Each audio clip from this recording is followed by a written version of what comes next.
Hallo almal, ek wil net almal baie ryklik sien naam van ons Here Jesus Christus. My naam is Gert Du Plessis van Mount Zion Ministries in Namibië, Okahanya. Website is www.mountzionministries.co.za. Alle kontakbesonderhede is daarop. Ek het net 'n woord van die Here wat ek wil gee vandag vir Suid-Afrika. Ek het geluister wat Angus sê rondom die byeenkoms wat gehou moet word en vanmôre vroeg het die Here al vir my 'n woord gegee vir Suid-Afrika. Want baie keer het mense my gekontak en gevra het jy nie 'n woord nie, die praat die Here nie meer oor Suid-Afrika nie. Dan die Here stil gebly. Maar vanoggend het die Here gesê nou is dit tyd om te praat. Nou is dit tyd om 'n oproep te maak. En ek gaan sê soos die Here op my hart gelê het.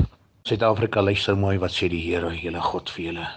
Vir so lank tyd bid julle en julle pleit en julle soebat en julle smeek. En julle verwag van my om alles te doen van my kant af. Maar ek het reeds alles gedoen. Die dag toe my seun vasgespijker was op die kruis van Golgotha, het ek die volle prys betaal. Maar ek het heerskappy en autoriteit vir julle gegee om in sy naam te heers. En ek gaan die geestelike leiers tot verantwoording roep in Suid-Afrika. Geestelike leiers is nie besig met my wil nie. Daar is enkeles wat dit wel doen, maar die meerdere geestelike leiers is besig om hulle eie koninkryke te skep, is besig om hulle self te verryk, is besig om my skape te mislei, is besig om mense in verdeeldheid te bring, waar ek nooit verdeeldheid gepraat het nie. Ek het altyd eenheid gepraat, ek het altyd liefde gepraat. Gelees maar die gebed wat ek gebid het vir my disippels, soos ek in die Vader is, so moet hulle een in my wees. Maar elkeen hardloop met sy eie ding uit, elke hardloop, en dis vyandskap en vyandskap en vyandskap. Het ek nie gesê in die woord, dat vriendskap met die wêreld is vyandskap met God nie.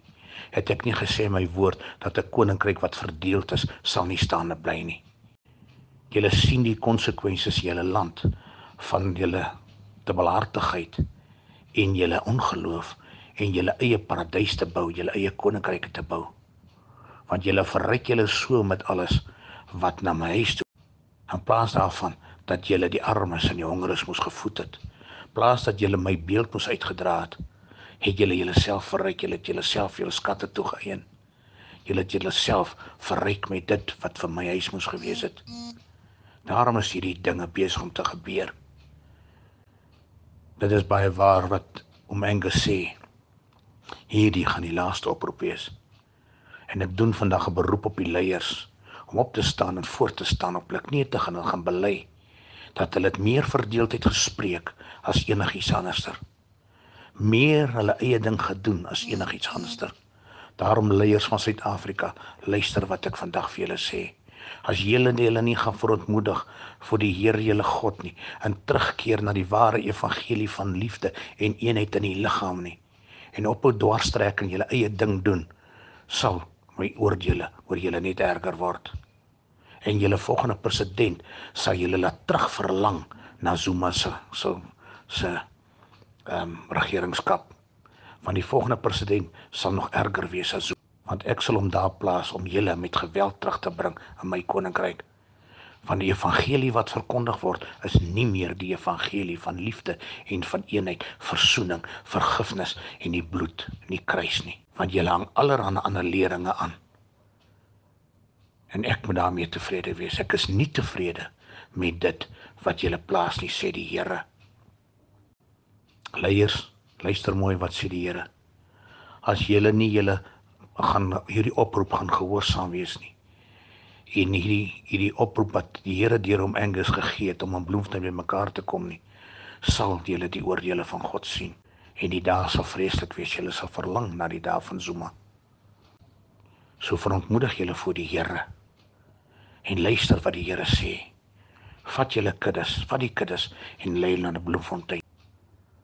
So julle daar as eenheid voor my aangesig gaan kom. Want dis waar wat Angus sê, hierdie is die laaste kans. As julle nie nou gehoor nie, gaan julle die oordeele sien. Julle het reeds gesien wat die konsekwensies is van die droogte. En soos die 10 plaae van Egipte, het julle nog steeds julle hart verhard, julle wil nie hoor as ek praat nie. Want julle hardloop heeltyd na my toe. Met dit en met dit en met dit, met eie vreeslike begeertes. En julle luister nie wat ek vir julle sê nie. Julle wil nie doen wat ek vir julle sê nie. Kom terug na my toe, sê die Here, en ek sal terugkeer na julle toe. Mag elke oor geseënd wees wat hierdie boodskap hoor.